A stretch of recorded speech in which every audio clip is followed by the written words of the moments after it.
or not properly working. Dr. Allen's Brain Research. Dr. Corinne Allen, international author, lecturer, researcher, and practitioner in natural health, nutrition, and neurodevelopmental education for over 30 years, is an expert on how to affect brain health, learning, and behavior problems without using drugs. She's a recognized healthcare leader for her natural and practical approach to health regarding natural and alternative methods of stimulating permanent changes in the brain for issues like ADD, autism, Asperger's, dyslexia, learning disabilities, academic and behavioral issues, and acute and chronic brain injuries.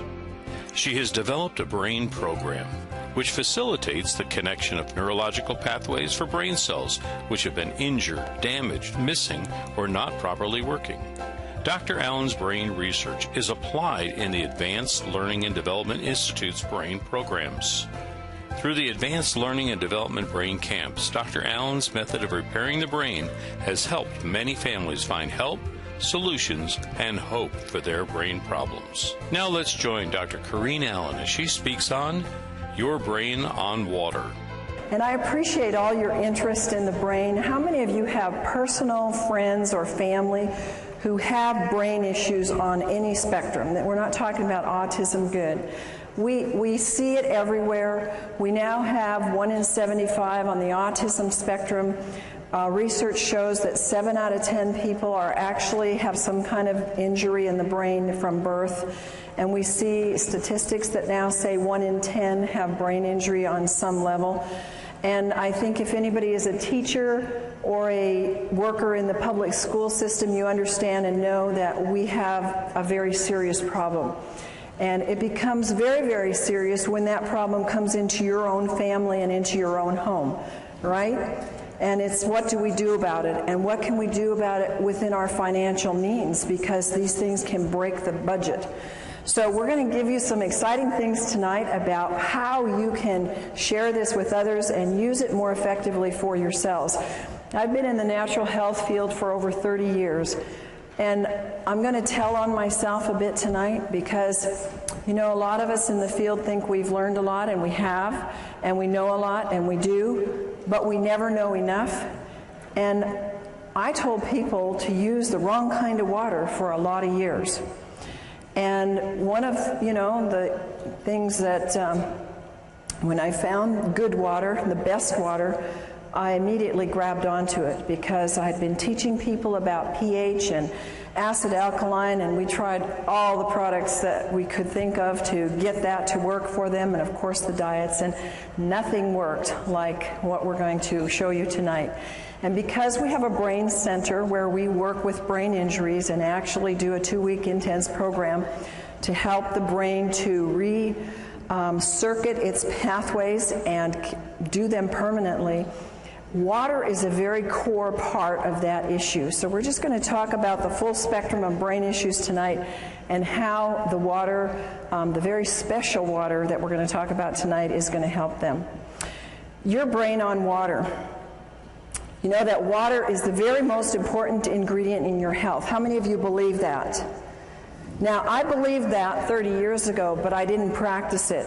And I didn't have a way to give people the best avenue to get that water into them. It's the one big secret that is being missed. Water is essential to superior health and wellness.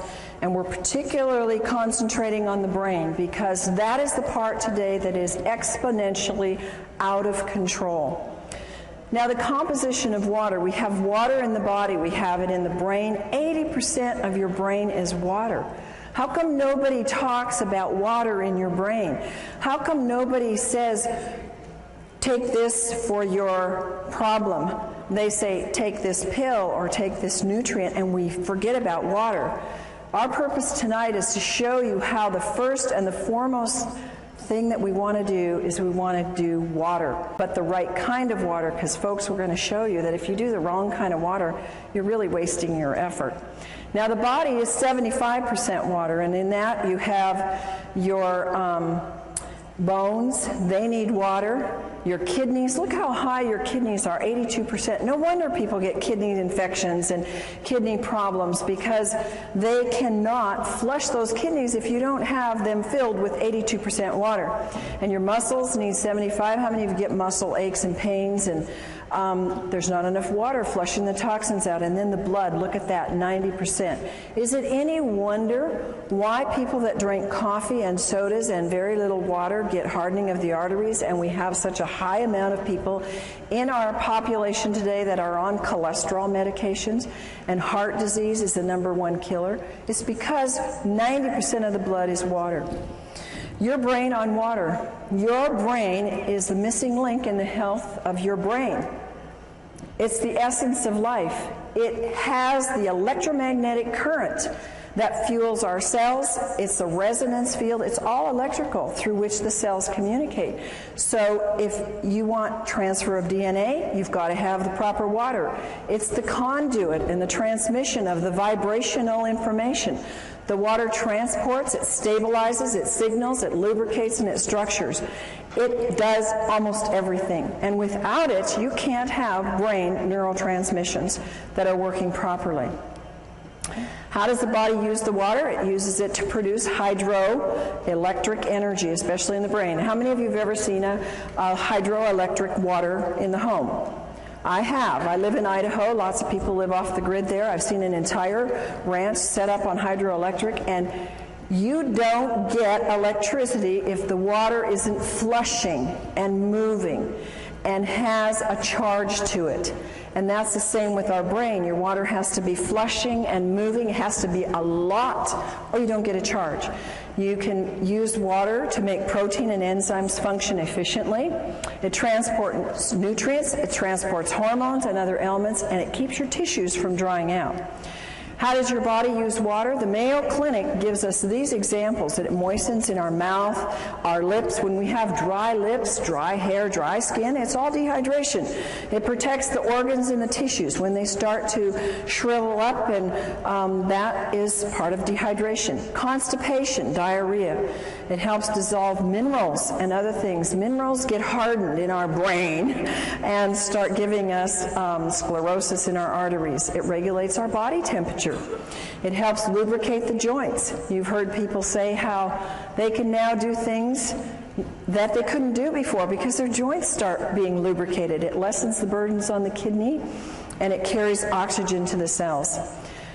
Other functions of water is that it slows down the cell death. And because we don't see the cell death, we often don't think that we're dying. We're all dying.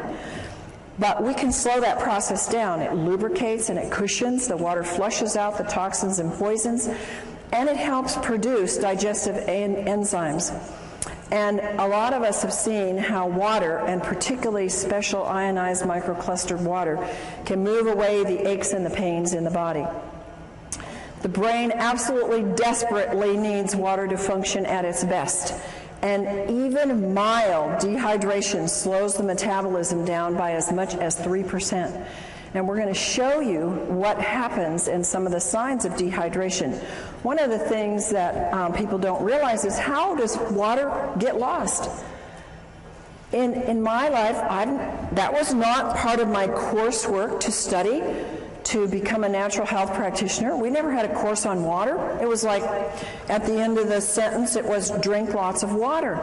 But there was never any teaching on drink the right kind of water, and drink water that's electrical, drink water that's a free radical scavenger, drink water that's going to hydrate. We lose water by sweating. When we urinate or have a bowel movement, we lose water. And in a normal day, a person has to drink a significant amount of water to replace that fluid loss that is for normal metabolism.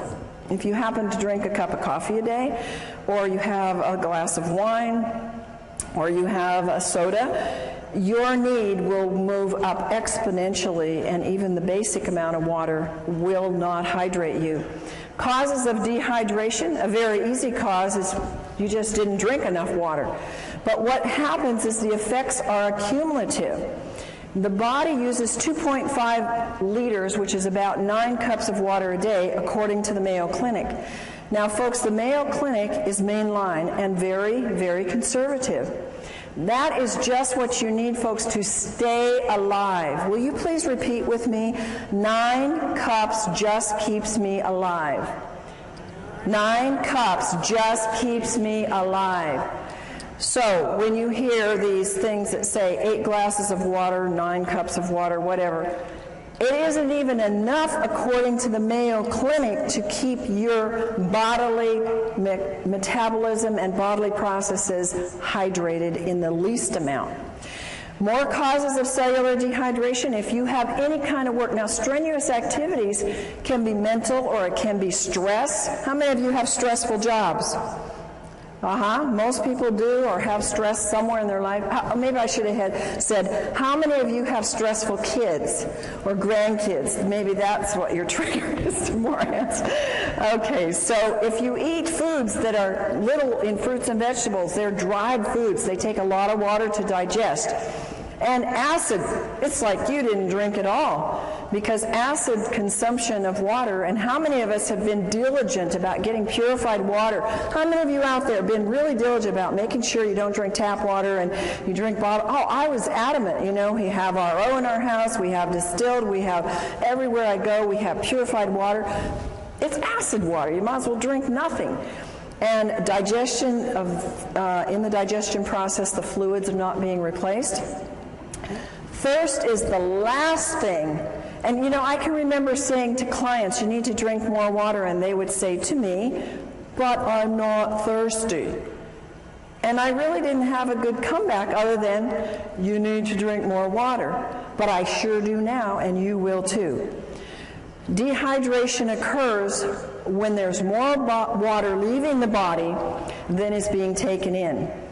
And the body is dynamic. It's moving all the time, and it's always changing. And this is especially true with the water levels in the body. How many of you notice now that your body craves water? I've noticed since I've gotten on microclustered water, I can tell my body is like listening now. It's like it's woken up all the receptors, and it like says, I need more water.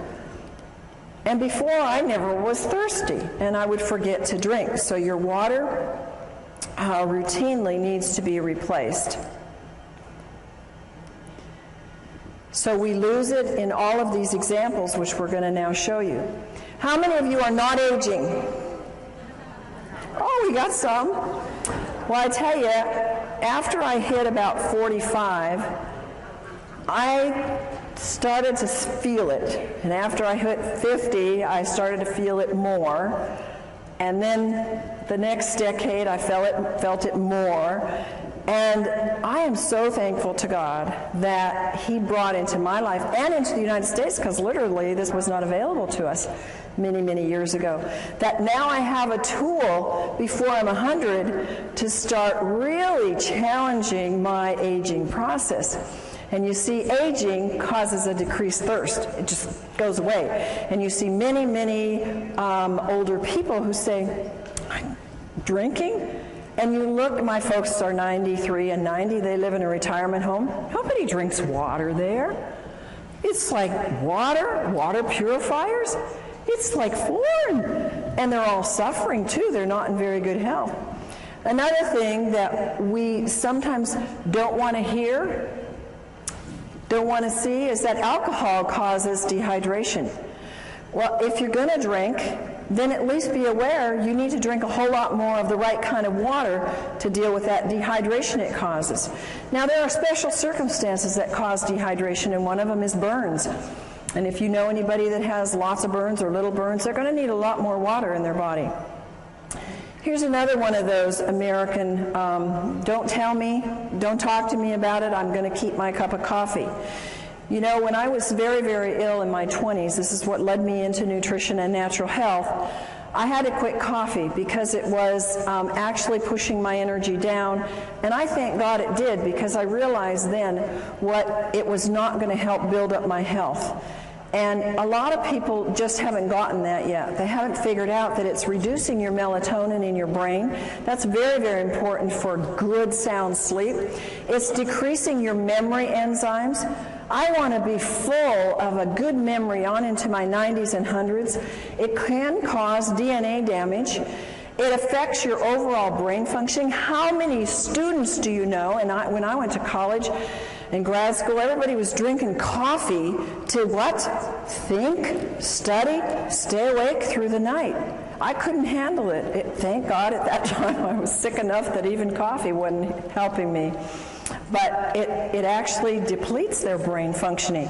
And when people crave coffee, it's a craving for water that their body needs. 10 ounces of coffee removes 12 ounces of water from the body. Dehydration is caused by diarrhea. Diets cause dehydration. When you see people or yourself or whoever, when they eat a lot of snacky foods, processed foods, refined grains, chemicals, high in chemicals, preservatives, sugar is a big one. It steals the water from you, and people don't think like that. Now, of course, salty foods cause you to crave and maybe to thirst water, but what do people quench that thirst with or try to quench it with? Sodas or iced tea or something that further causes dehydration. Exercise uses up water. We know that this doesn't include just the physical exercise, but it includes the mental as well. You're going to need way more than the 2.5 liters to fill up that body's dehydration just from some of these things. Fever, we know that edema means dehydration. I've told this to people for years, and you know what? It's so hard for our brains to get it. Well, how can that be a lack of water when I got too much water? Well, it's because the inside of the cell is mostly salt and your potassium, sodium pumps aren't working right. And the body pulls the water from other parts to assist that area, and you get dehydration. And if you drink enough water, you must drink it until your urine is clear. Now, the only exception to that is, of course, if you just took a B complex with the riboflavin in it, and that will make the urine very yellow. Water is the best natural diuretic, and if people would just use a lot more of that, they would find their swelling and things would be much more improved. High altitude causes dehydration. Again, I'm going to tell you a little story about myself. It's kind of, when I look at it now, it makes me feel rather stupid and ignorant, but I went to Ecuador a few years ago, and I got very sick in Quito. And I thought, what's the matter? I'm not sick. I don't want to get the flu. I felt horrible. And, we had a bottled water here, bottled water there, bottled acid water. And, I was sick.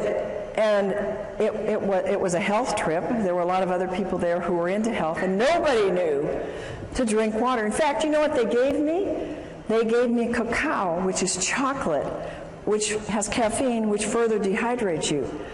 I didn't know any better. I was so desperate, so I took it. But now, if I go back there or any high elevation, I'm going to know you drink a lot of the right kind of water and really hydrate yourself well.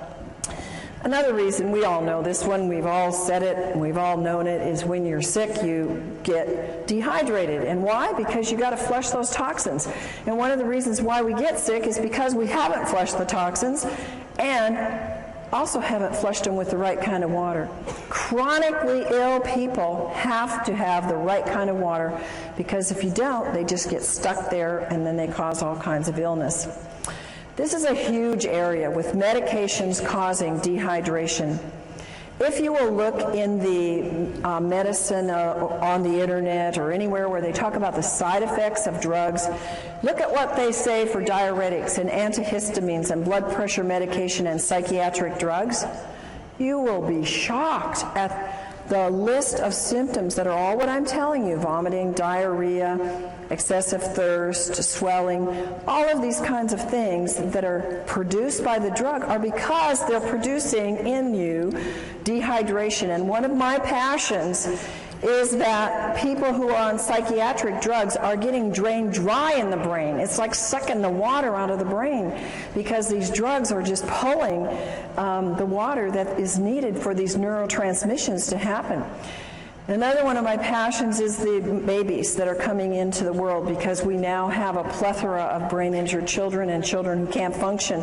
I got an email today from a friend who said, "Oh, thanks so much for the work you're doing. And she said, it's almost every day that I get a mom coming up to me and they're all saying, what do we do for our kids? They all have brain issues. They all have ADD. They can't think. They can't concentrate. They can't behave. What do we do? And morning sickness is because of severe dehydration. Oh, I would give anything to have known this 30 years ago, 20 years ago when I had my children, because I had serious morning sickness. I mean, I was sick. And anybody that's a mom that knows that will remember those days. I didn't ever drink water. The thing that saved me is that I took a ton of pills for my pregnancy, and it took me a lot of water to get those pills down. And I'm sure that that's the only reason why my kids are as good as they are. Histamines rise during pregnancy, so you can have, it's absolutely a need for more water. And the amount of hydration that the fetus gets will determine its future in its structure and its function. Did you know that? Now, I want to make something clear to you that I am not giving you the research notations under these, because you will get them in the book that's forthcoming on Your Brain on Water. And they will all be documented, because it will take too much time for us to go through that here. But all of these things that I'm telling you are documented in the research. Overweight. Do you think an overweight person is going to need 9 glasses of water a day to just metabolize what their body uses and throws off as waste? How many of you think that that'll be? No. But I would say 99.9% of the overweight people do not drink enough water, and that's probably one of the reasons why they're tending to be overweight. It takes more water for a heavier person to complete their digestive and eliminative processes, and dehydration will slow the metabolic rate down. And also, on the other hand, the right kind of water will speed up the metabolism.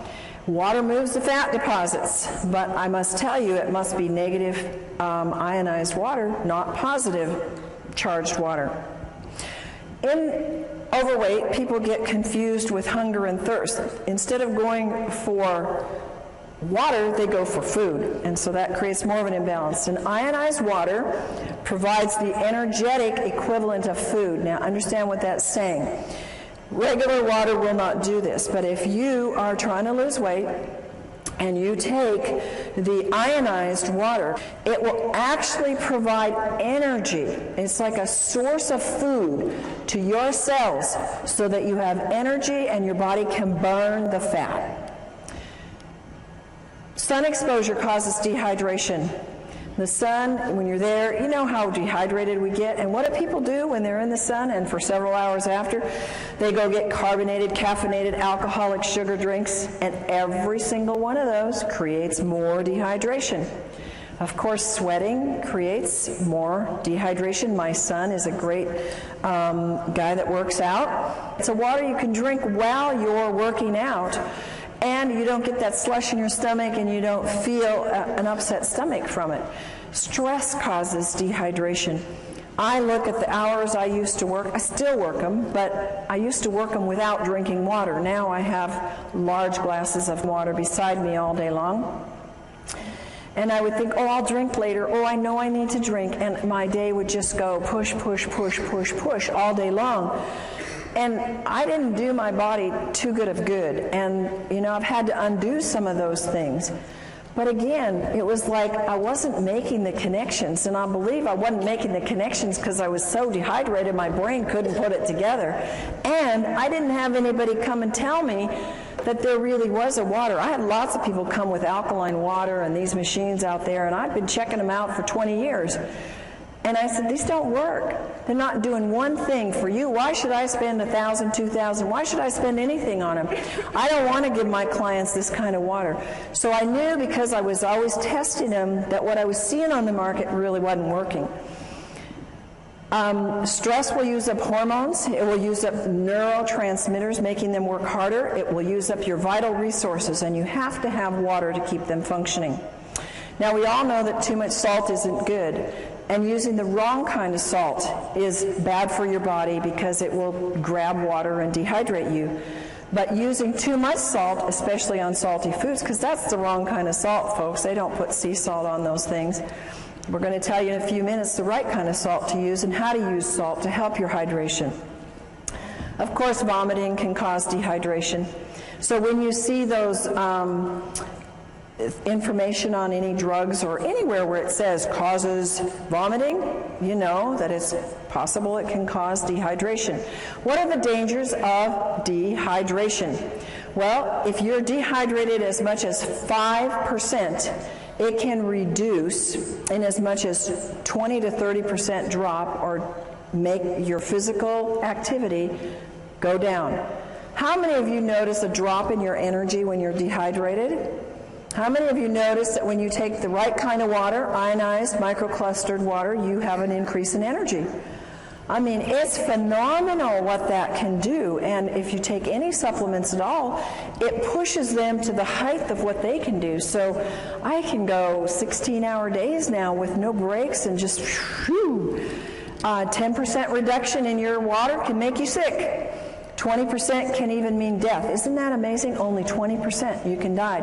1 to 2%, that's very, very little, folks, in your brain can mean that you have problems concentrating and thinking. How many of you know somebody, I wouldn't ask you if you had that problem, but how many of you know somebody that has that problem?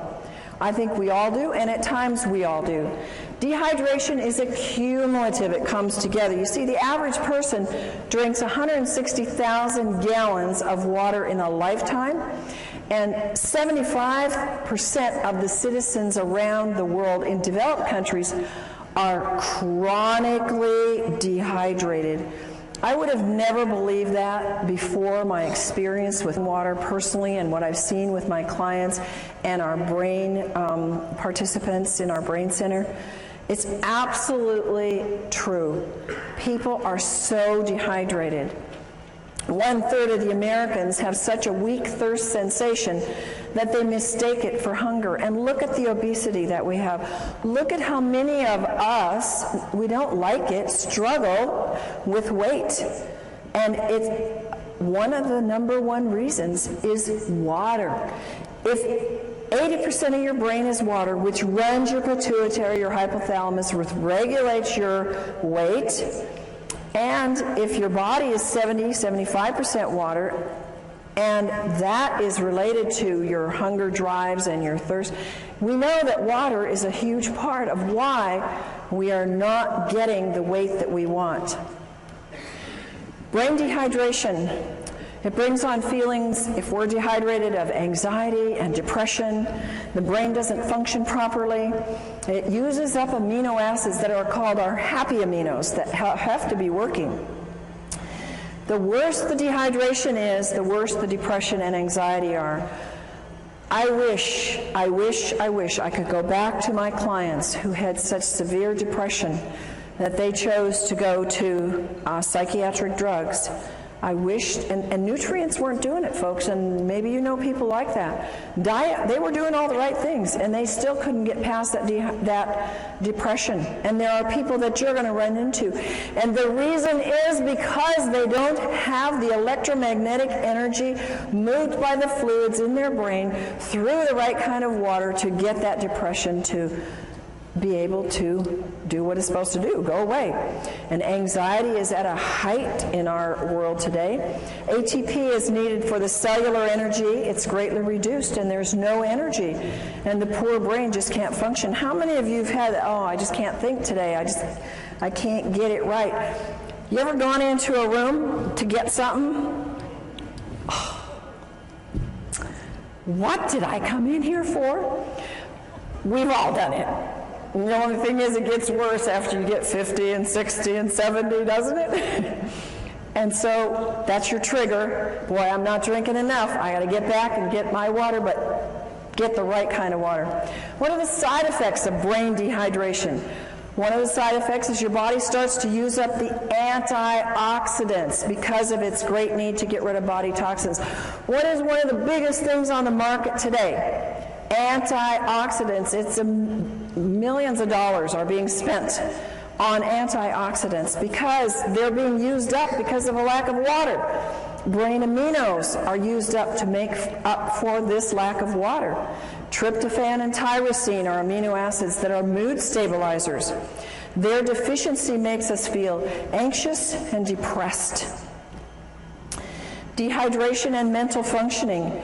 Folks, part of my passion is to help you, to give you a tool to get to teachers, to get into schools, to get into our public facilities where our children are being, they're being labeled, they're being given drugs because they cannot have a good memory, they have a fuzzy memory, they can't remember math, and they can't focus.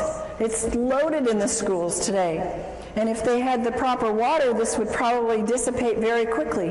Dehydration lowers the psychomotor processing speed, the memory, the concentration, and fatigue. How many kids and families do you know they come home and they have no energy left? They can't do anything. They want to sleep till noon on the weekends. They can't think through their school to get it done quickly. It's epidemic, folks. It affects their cognitive ability. It impacts their physical performance and their motor skills. So you are the tool. You are the conduit. You are the caucus to be able to go out and spread the word and use this information to share with people, to get into private schools, to get into church schools where they can start giving it to their students and they can see. The teachers won't be screaming at the parents to put their kids on those awful drugs. Brain issues related to dehydration. Does this look like a very hydrated brain to you? It doesn't to me. This is a real picture of a brain, and it's got a problem. Alzheimer's and dehydration, I have known for years in my practice. That has been research proven. Remember, what I'm telling you here is not my opinion. These are documented facts in research that Alzheimer's and all these other things that I'm going to relate to you are coming from documented studies that dehydration plays a significant part in it. Alzheimer's tends toward vasopressin levels, which is responsible for the water being in the right balance. Alzheimer's have increased dehydration. And one of the hardest things that I've seen in my clients that have had Alzheimer's parents or relatives, they can't get them to drink. Once they're past a certain level, it's very, very hard to get them to ingest the water. So what I say is, if you can only get a little bit of water in people, for heaven's sakes, get the right kind of water in the people so that it's hydrating water. Anxiety and panic attacks, they are rampant. People are paralyzed with panic attacks and anxiety. And what happens? They don't have water. They've got their cup of coffee next to them on the road. They've got their coffee in the morning, or they've got their soda at work. Sweating and nauseous, shortness of breath, dizziness, lightheadedness, unsteady and fearful. These are all signs of dehydration and anxiety and panic attacks. This is something that when families deal with anorexia and bulimia, if they would know how important hydration is, they could probably save a lot of money and a lot of stress. I've dealt with families with this problem. How many of you have ever known anybody with this problem? It's very serious, and it's very life-threatening. And they have severe dieting issues. They have little or no intake of fluids. They starve themselves. They binge. They vomit. They lose their appetite. They have anxiety, sleep disturbance, fatigue, lack of well-being, depression, irritation. All of those are brain problems. All of those are brain dehydration. Comas. I'm dealing with several people right now in comas. And I've found every single one of them is like 1 or 2 or 3 or 4% hydrated in their brain. They're barely hanging on, and they've been in these comas by God's grace for a long time. And if they would only get them on the water, so far these families haven't been too able to do that, but they can move them because the water is the electrical force that will wake up the brain and help them to be able to function and get things moving. Comas See, the brain and the body shuts down, and when the body is so dehydrated, well, we think because they had a brain accident and they got it hit on the head that that they can't come out of that coma because of that. Folks, I'm telling you, they can't come out because their body doesn't have enough energy in the brain or in the body to do the connections to get it to wake up. In an advanced terminal cases, dehydration is a very important factor. And hydration is a key factor in coma and delirium. It's very important that you use microclustered, ionized, alkaline water to quickly and efficiently hydrate the brain. Bipolar. It's a very serious issue. Some people have it very, very bad. Causes anxiety, depression, rapid mood changes, compulsions, loss of energy and irritation, and again, it's related in scientific studies to dehydration. Depression. And I've told you some about this already, but it's a huge thing. I think that we would see a major turnaround. It's one of the number one drugs that's given out is kind of drugs for depression. When the brain is chronically dehydrated, all the functions suffer. The brain needs tryptophan, an amino acid, to make the serotonin. You've heard of the drugs that create serotonin and help that to balance. Really doesn't balance them, makes them more dehydrated, which then makes melatonin, which helps them sleep and get rest so they can function in their day. The amount of serotonin made is dependent upon adequate what? Water in the brain, and the right kind of water. Moods. How many of you ever had moody kids? I had a moody husband and an angry husband, and he would not be upset with me telling you this because we fixed him, and he's thrilled to be fixed. But he was a forceps baby, so he had some brain injury. And folks, by the way, all of these issues where they have more of a tendency when they get dehydrated, because not all of us, when we get dehydrated, go bipolar or go anorexic or go into depression. I believe there's plenty of evidence in the research to show us that they have an incident, shock or trauma or some kind of an event that has caused an injury in the brain. And in my husband's case, this was his forceps birth. So we put him through our brain programs and helped the circuits to reconnect, and he was doing so much better. But since he's been in water, he has seen even more improvement and more help. But there's one little time when we're driving long trips, and what is it with men that they don't like to drink? They got the easiest job in the world to stop anywhere, and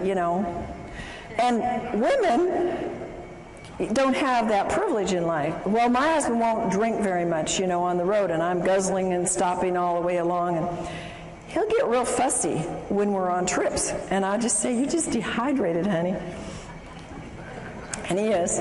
So it's associated with negative mood. When you see yourself getting grouchy and, others around you, it's because they are dehydrated. Multiple sclerosis, a big problem. It's very sad to see this. You can get well from multiple sclerosis, but it means many scars. And one of the causes of exacerbations is dehydration. Not drinking enough water, drinking other beverages that are like caffeinated beverages, soft drinks, alcohol. I know a number of people that have MS that have gotten over it as I've worked with them in my practice because they really went on a strict diet and did a lot of things, but others have not because they refuse to drink, and they continue to drink their sodas and their dehydrating beverages. And dehydration doesn't necessarily cause it, but it makes it much worse. Here's one that everywhere I go, I have people tell me, "Oh, and yeah, my this relative, friend, acquaintance has schizophrenia." We don't hear about this because nobody's going to come up to you and say, "I have schizophrenia." But schizophrenia is very much related to dehydration, and high risk of dehydration further from the psychiatric medications that they're on. And they show depression, they show delusions, hallucinations. Remember coma and being delirious, lack of water, no energy, again, brain doesn't work right, confusion, stupor, comatose-like, and suicidal. Suicide among our teenagers is very high. I am of the personal belief most of our teenagers that I work with, and I was a counselor in the alternative, the kids that couldn't make it in the regular school, they were the special kids. So I worked with them for many years. And they never drank water. Of course, I didn't either. But they had more problems, more traumas, more things that were pushing it. And a lot of these kids get suicidal. Seizures and dehydration.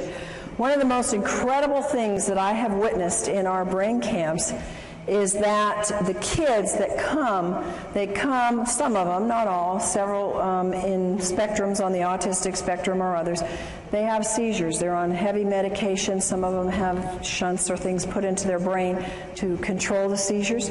They get there and they don't have any more seizures, and I'm going, I think there must be a connection here.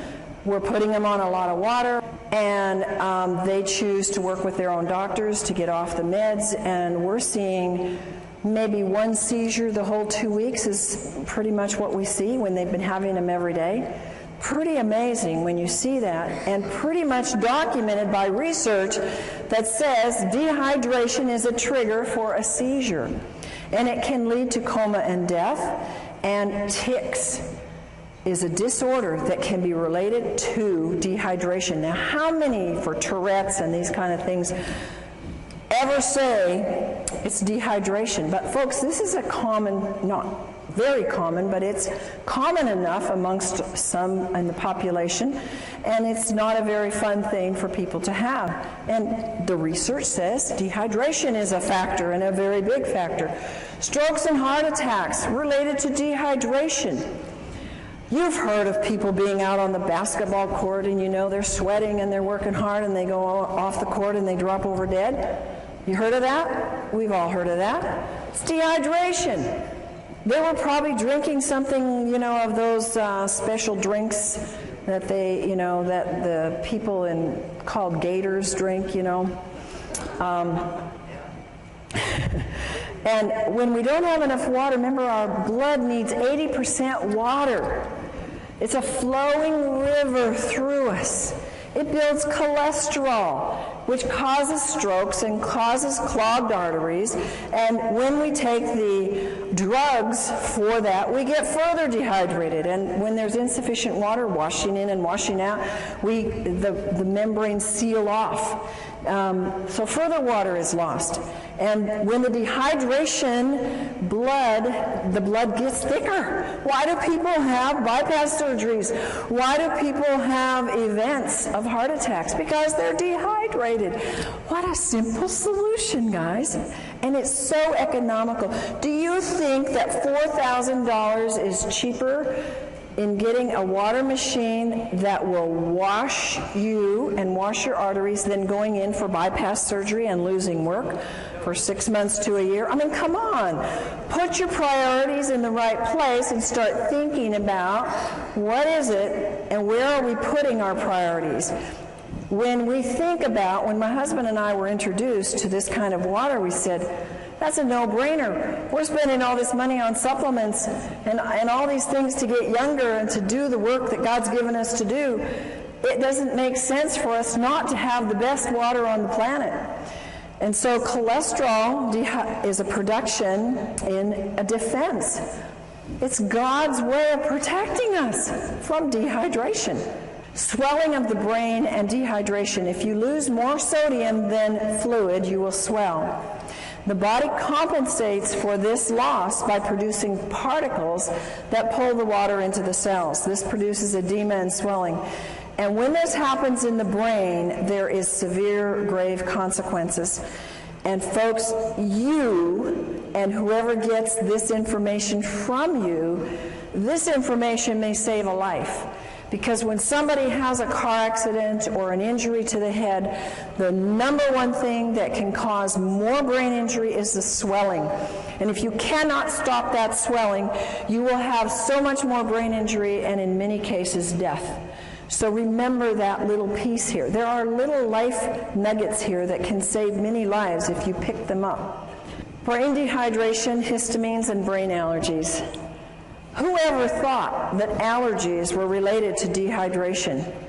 Oh my goodness, when I was 16, I started this thing called allergies, and so my parents took me down to the doctor and I got all these tests, those miserable tests, and then I had to for years get these crazy shots of these antigens, and I thought, these aren't doing anything, I still have allergies.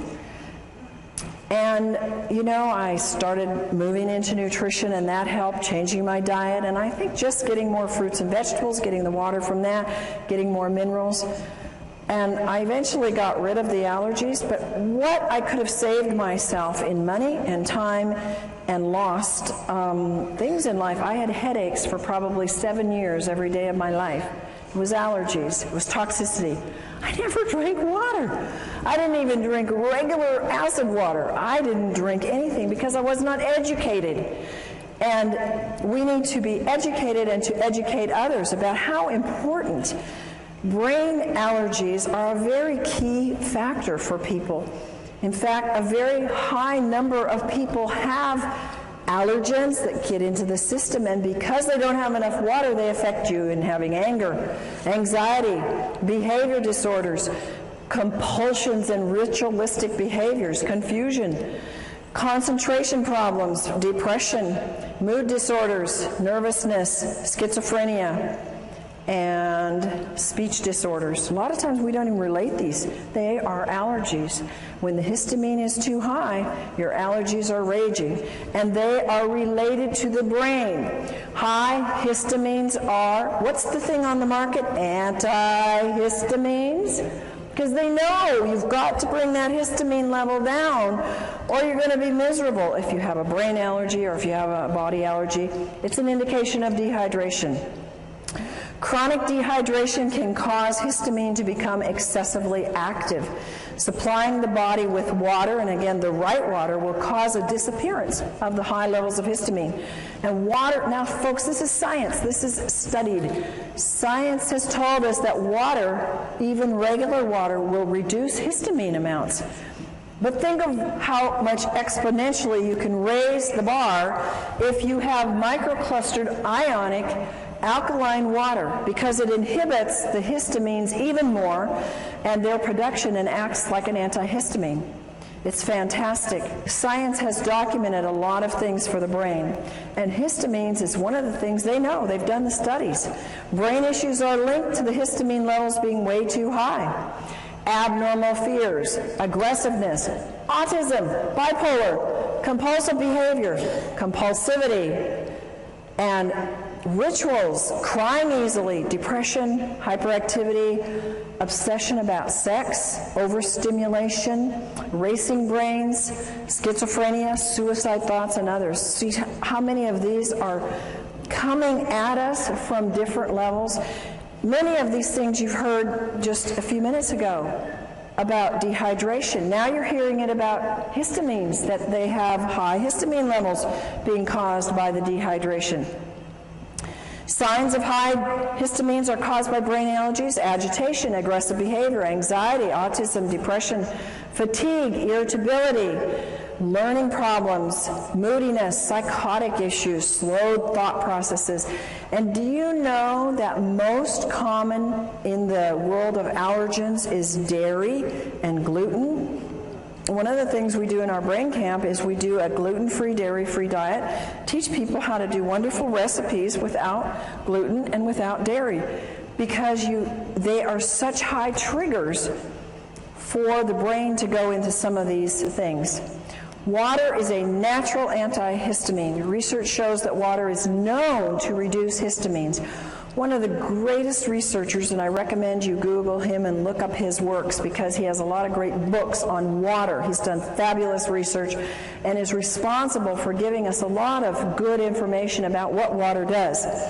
Batman Helge is an MD, and he says that water inhibits histamine production as well as its excess release. And he's the one that found in his research that water by itself had the strong antihistamine properties. Allergies are in epidemic proportions. I used to think in my practice, every single person that came in, now granted they came in because they were sick and they had issues, I wasn't dealing with a healthy population, but that everybody had allergies. But research says that 2 in every 10 now suffer from allergies. And the young are developing nervous system problems, and their nervous systems are particularly vulnerable to any allergic or toxic overloads. Allergies lead to behavioral disorders such as hyperactivity, learning disabilities, etc. At least 1 in 10 child may react adversely to some common foods or additives. Dehydration produces more histamines. Histamines are produced exponentially when the body becomes more and more dehydrated. Your brain's health depends upon 3 main factors, and I want you to memorize these. Write them down. You got to drink water.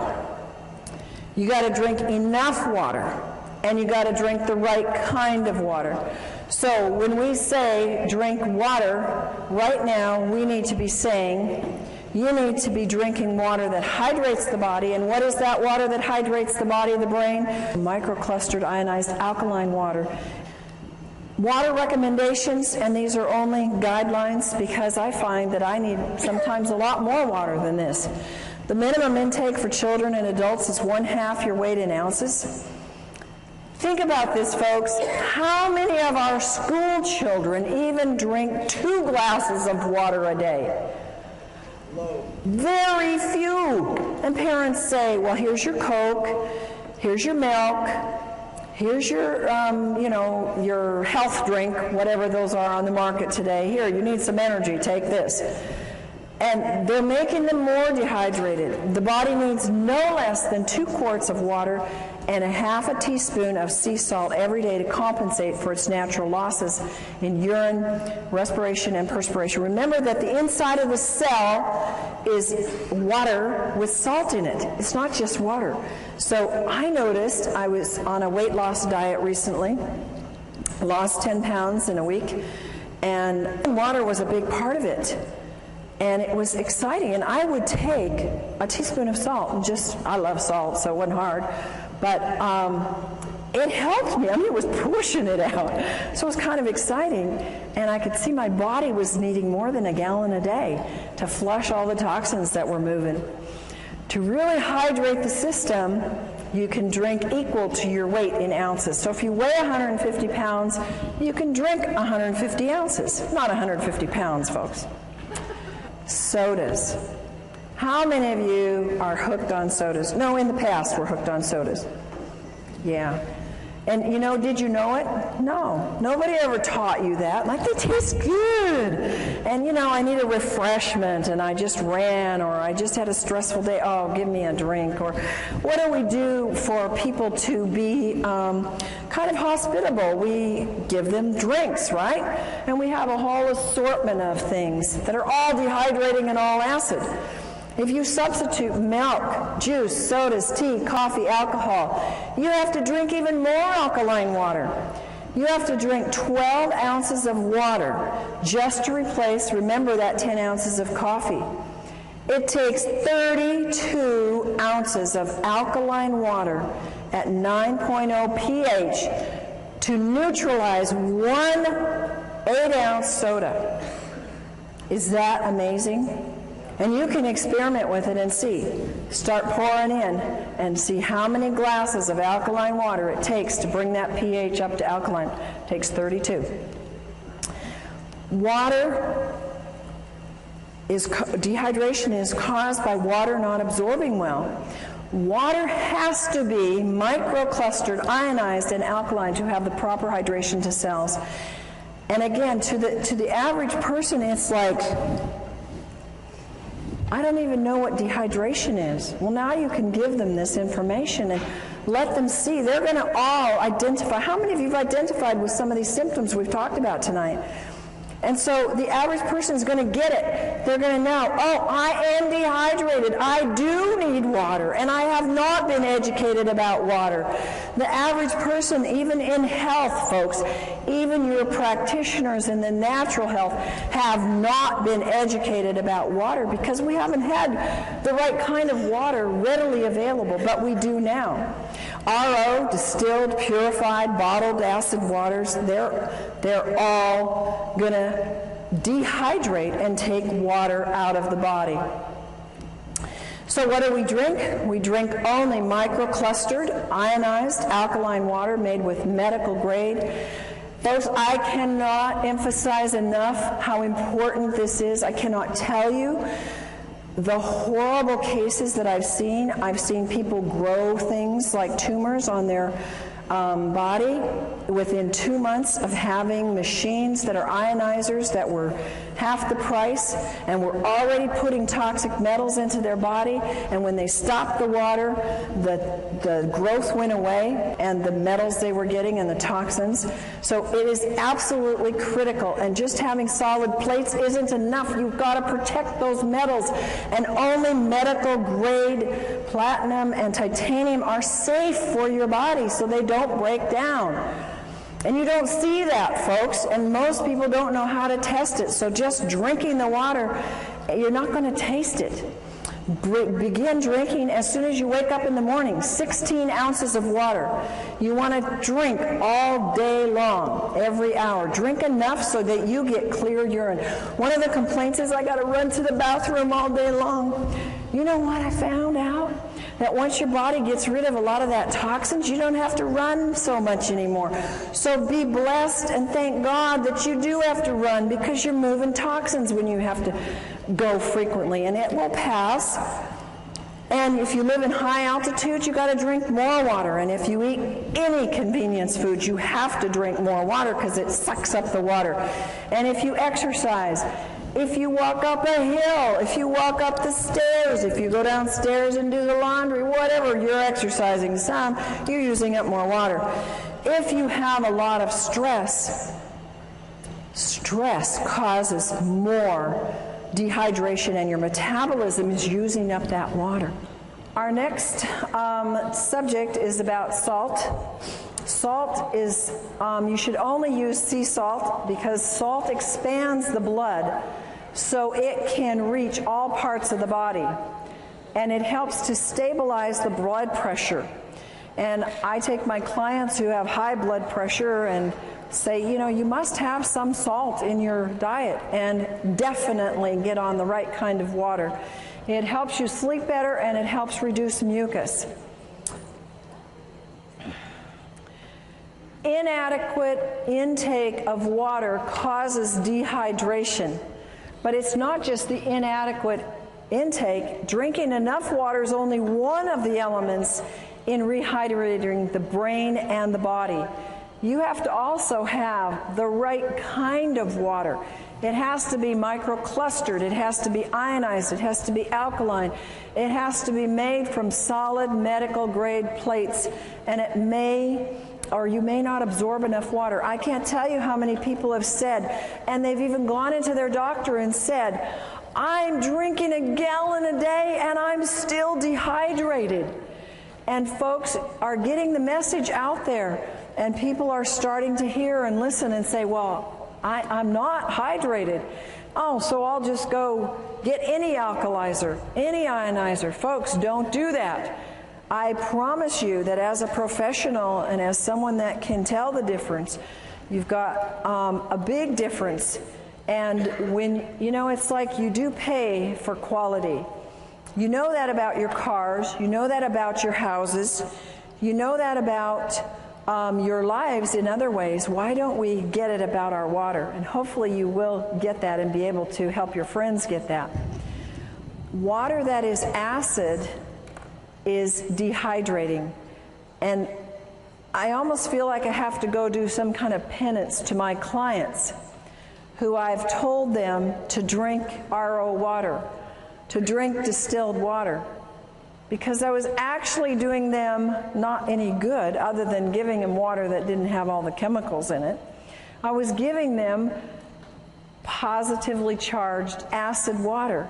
And then we were having to give them products that had to move the pH, and they were having to do more and more raw foods because they couldn't get their pHs to stay alkaline because they were drinking all the wrong kinds of waters.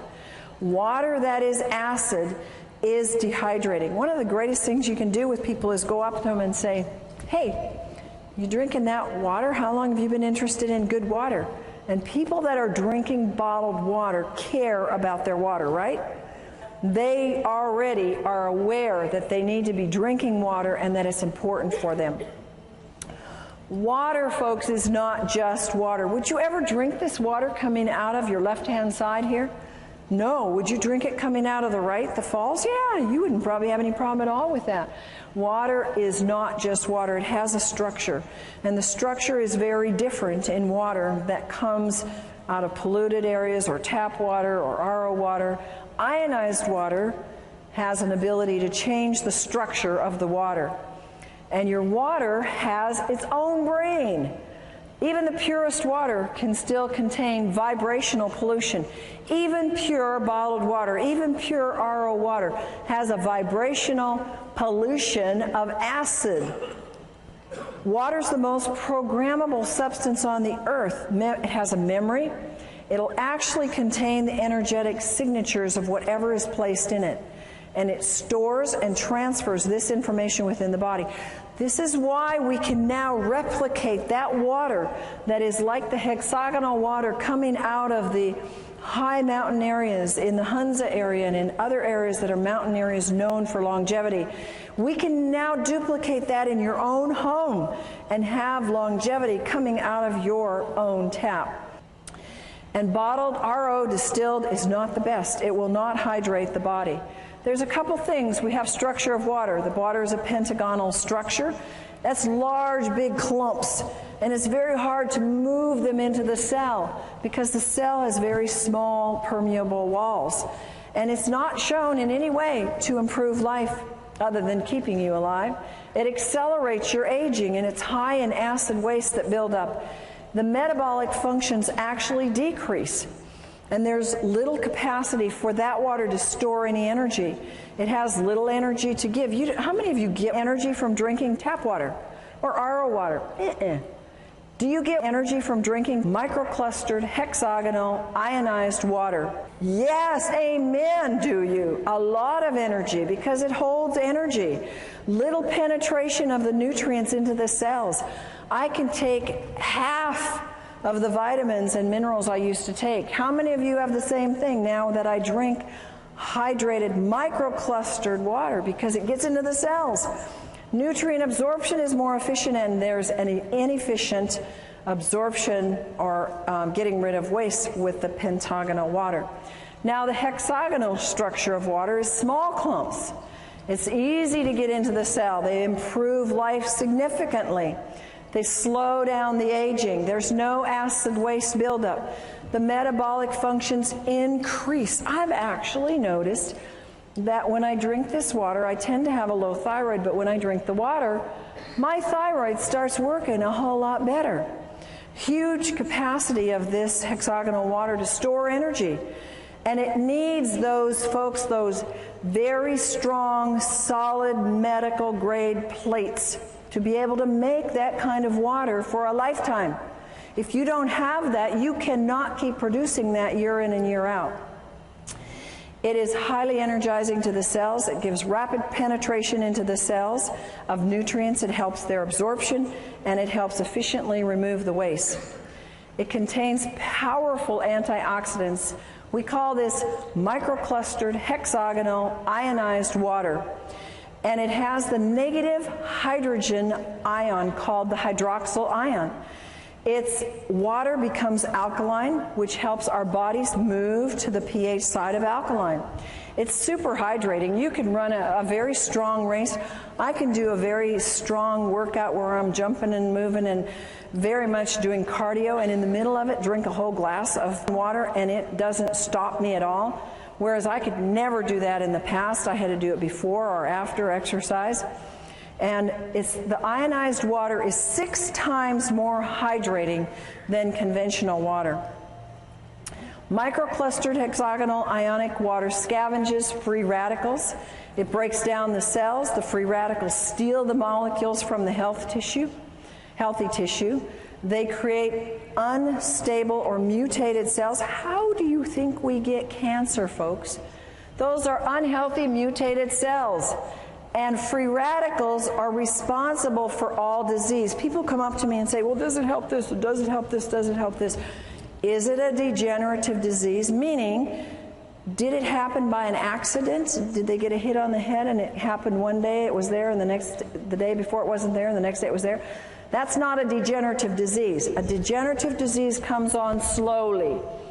And almost all the problems that we have today, of which we have myriads of names for, are degenerative, and the water is what is responsible, number one, for moving those free radicals out of the body, which are causing those things. Only the large solid plates hold the energy structure in the water to get into the cells. I had somebody tell me how they did an actual research study. They bought 4 or 5 of these other machines that have slotted plates, have mesh plates, and even some other kinds of plates, but they were not the high-grade medical solid plates. True to the research on hexagonal water, that if it's true hexagonal water, and if it's done properly with the proper electricity, the proper amount of square inches, enough on the plates to get the water split, it will hold, and that water held every single time way more than every single one of these other types of machines. And you can see the difference in the sizes. So the structure is important, and if it doesn't hold that structure long enough to get in your body or to stay in your body until it finishes its work, folks, it doesn't matter what it registers on the meter. If it can't hold it longer than more than a few hours, and many hours, it's worthless. Microclustered hexagonal water and calcium. A lot of people know that calcium is very, very, very important.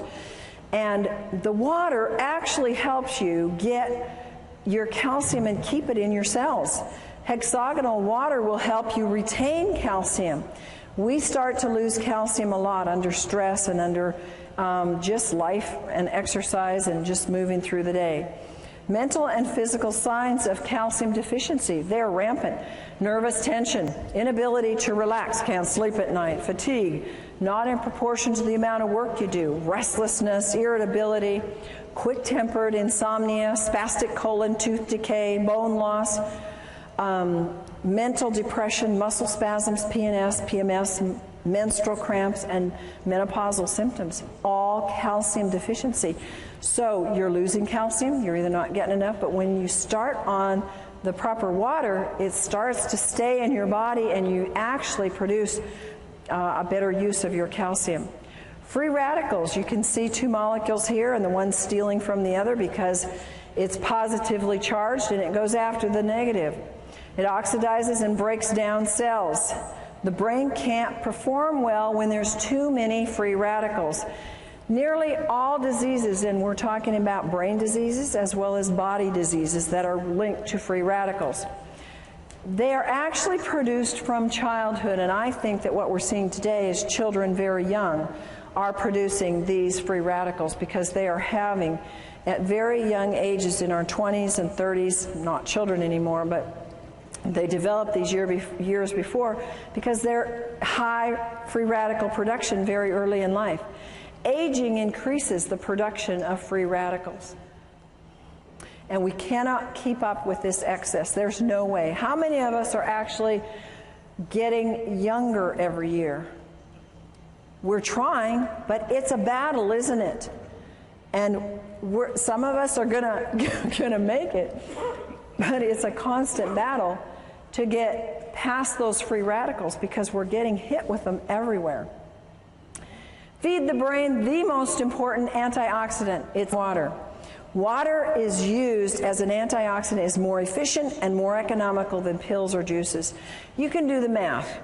If you spend $100, $200, $300 a month, which is not unreasonable, a lot of people are doing this for antioxidants, either in the form of juice or pills a month. You multiply that times 10, times 12, you've got easily $4,000 a year. And it's gone. And you only got it for you. Think about the economy of having one product that you can spend $4,000 on, and it can feed the neighborhood free radical scavenging nutrients. It's pretty much a no-brainer. It eradicates free radicals. The water can flood the brain all day long with free radical scavengers. And see, it's not enough I take free radical scavengers. It wasn't enough. If I didn't have the water, it wasn't doing enough good. You've got to have what nature determined to be the first priority, and that's the proper kind of water.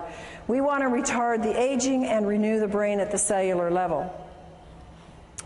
Free radical and brain problems. These are all, again, scientifically documented that free radicals are an important part of the problem in aging brains, ALS, in Alzheimer's, in anxiety, in autism, bipolar, brain edema, brain infections, brain allergies, depression, hyperactivity, obsessive compulsive, Parkinson's, schizophrenia, seizures, sleep apnea, stress, strokes, and toxic metal accumulation and traumatic brain injury. All of this is documented by scientific studies that says these are related to an excess of free radical formation in the body, in the brain. Acidosis being a cause of disease. The body produces highly acidic wastes from the foods it produces, and from the foods you eat, I should say. Acidosis is one of the main contributors leading to aging and various illnesses. Acid wastes, if you don't excrete them, what do? They circle around and around and around. They end up being aches and pains. They end up being a loss of function, a loss of your brain. It can accumulate in your arteries, blood vessels, clog them up. You can get stones. You can get anything and everything from these acid wastes. And they accumulate in cells that are deprived of oxygen and nutrients. Look on the left-hand side and you'll see the things that cause acidosis in terms of food. And anything basically that is not a fruit or vegetable is an easy way to remember. They're acid forming. And how many people have an 80-20% diet?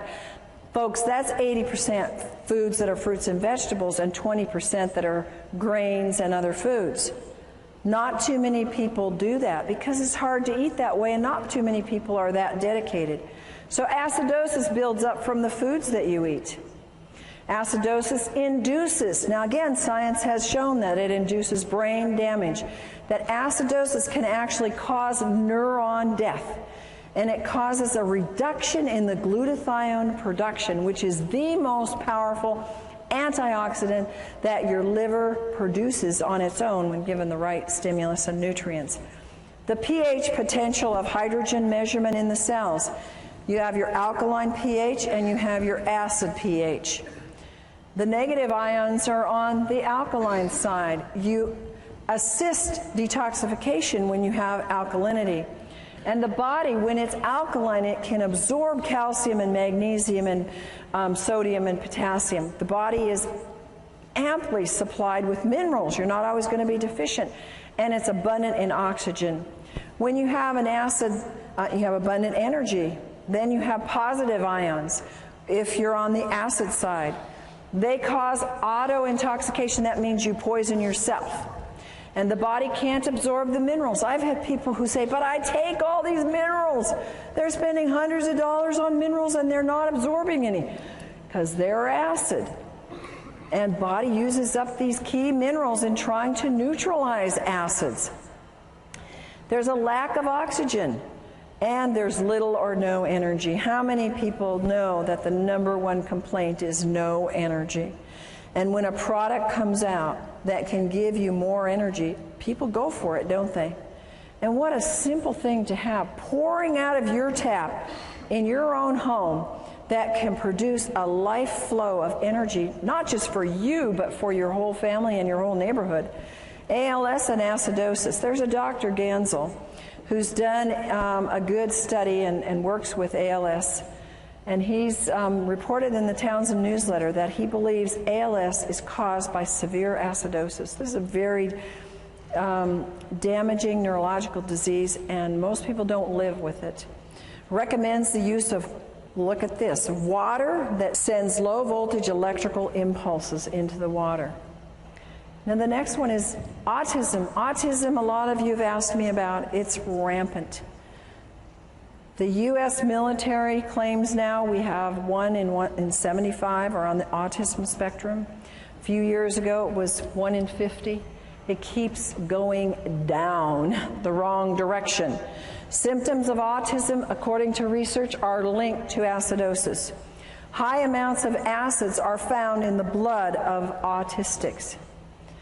And the mitochondria damage in the autistics is linked to the acidosis. Bipolar is linked to acidosis. Children's problems, acidosis. If they're shy, there's been research found, fatigue, impaired concentration, unwillingness to eat, perverted appetite. I had kids like that, one in particular.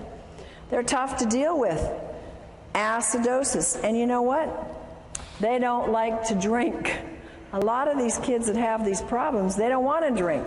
And they want their foods that they want, and mostly they're not fruits and vegetables that they want. They can be restless and poor sucking.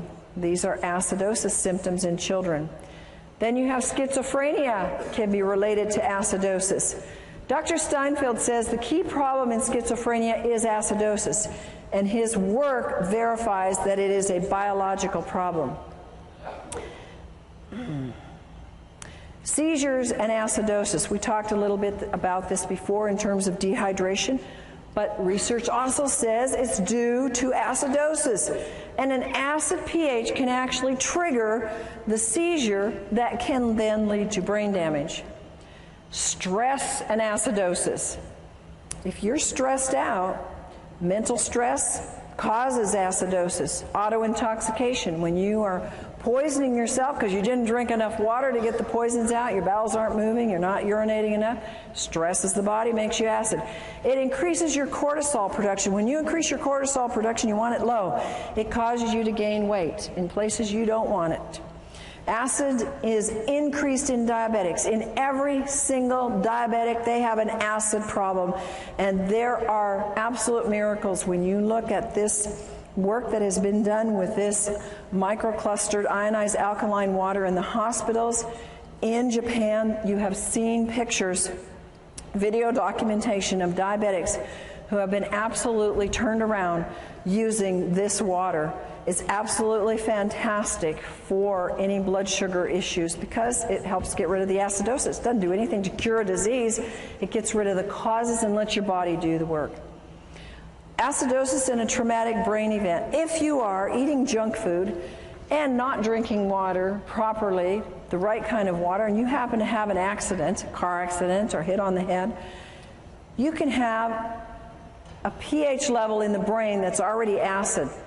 When that event occurs and there is a shortage of oxygen or a traumatic event, restriction in the blood, or whether it's a stroke or a heart attack or an accident, the damage is actually made worse and the damage is increased in the brain. Here are other issues that acidosis is related to in the research. It's related to Alzheimer's, their acid, alcoholism, comas, Down syndrome, nightmares, and multiple personality and Parkinson's. Alkaline water solution. We have a solution. It is so exciting for me to be able to share with people a solution because we have an epidemic of brain problems. Would you agree? How many times have we said, what is wrong with them? Yeah?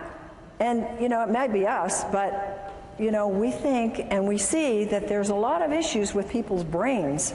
They're not thinking right. They're not reasoning right. They're not functioning. We have an easy solution. It's effective. It's economical.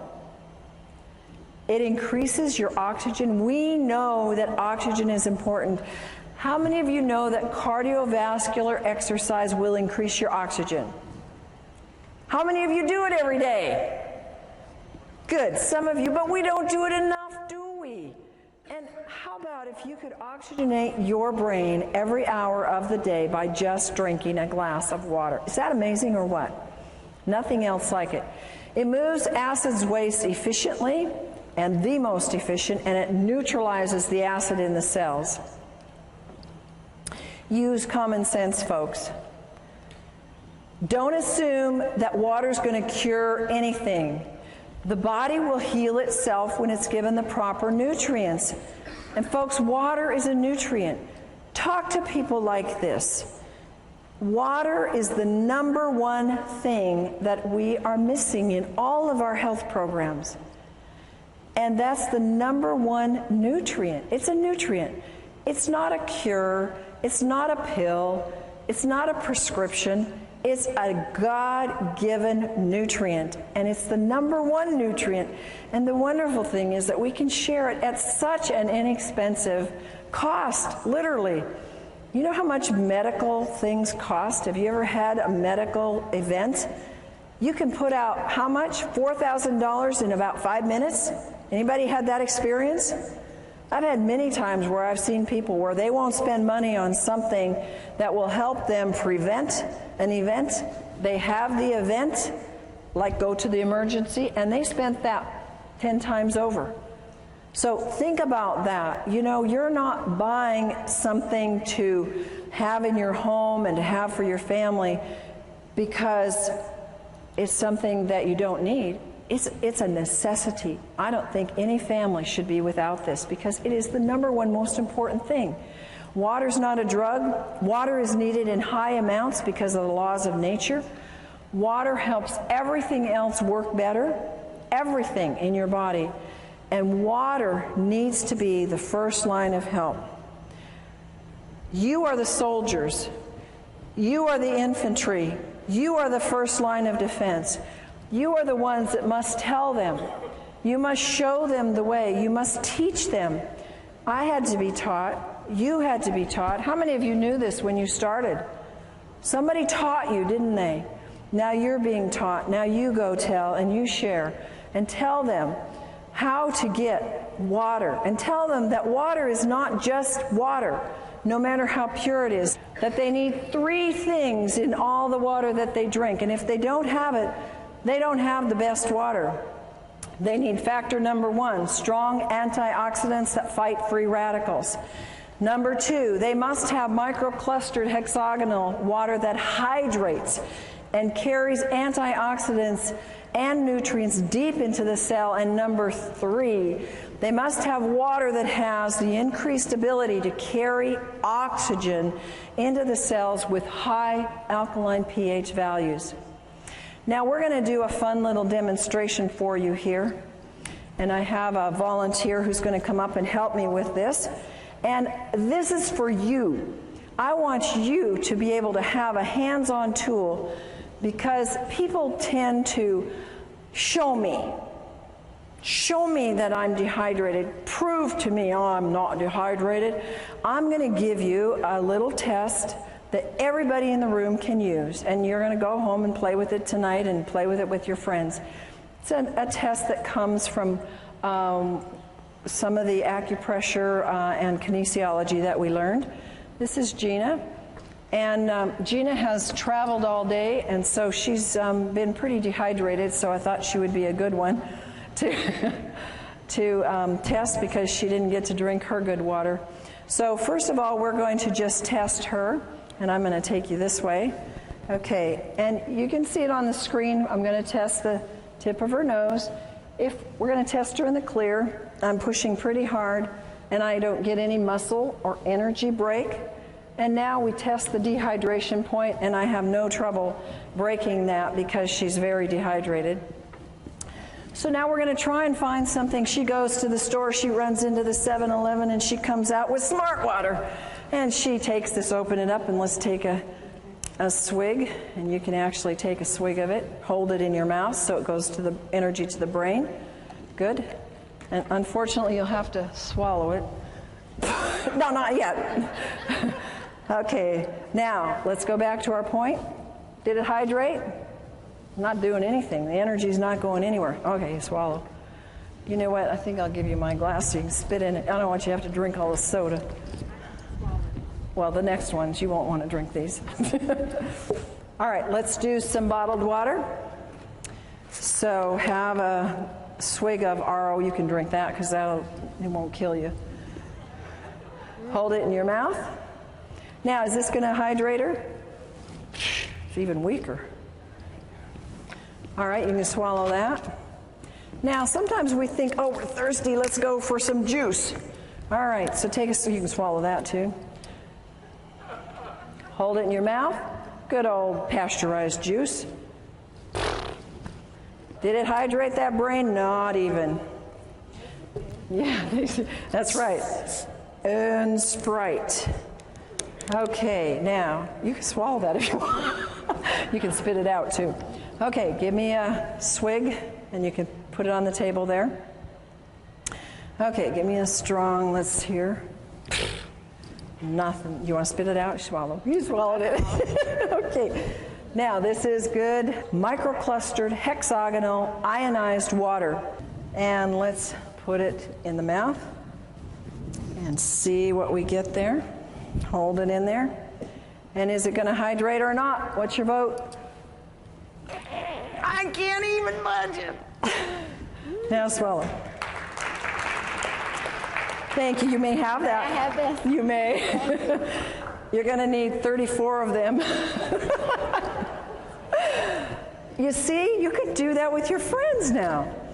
And you can show them. We gave her water. We gave her smart water. And it didn't do anything for her brain. We gave her juice. And it didn't do anything for her brain. And so we need to have the ability to take and show people. So now I've given you a little trick to test for dehydration. You first test them in the clear, and then you hold the point on the nose, and then you can give them tap water, you can give them RO water, whatever's available, and then you want to hold the last, and you can have them put it in their mouth, because it'll go to the brain, and it will show you if it's hydrating the brain. And isn't that amazing? What could we do to our society if we could change the hydration of our brains, starting from our schools, from kindergarten up? Yes, we could change our society, literally, if we would hydrate our brains. Take control of your health. Your body requires a constant and a consistent supply of water. It is the most important compound you put in your body. How many of you believe that?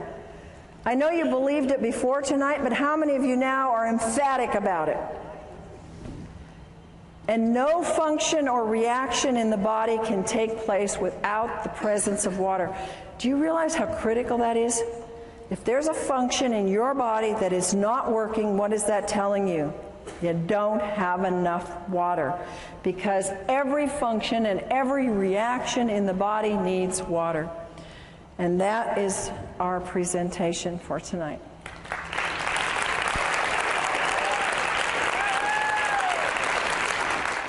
Dr. Allen has gone beyond her doctorate in nutrition to find answers for her clients' brain issues when nutrition isn't enough. She had vast training in neurodevelopmental therapy, neurokinesiology, brain reflexes, light and sound therapy, and brain stimulation techniques. Dr. Allen's personal challenge was to help her daughter, who was brain injured from asphyxiation, oxygen deprivation, and for her other child who had Asperger's. Both daughters today are functioning well emotionally, socially, and academically. She now offers other families the kind of life-changing information and care she so desperately needed for her own children.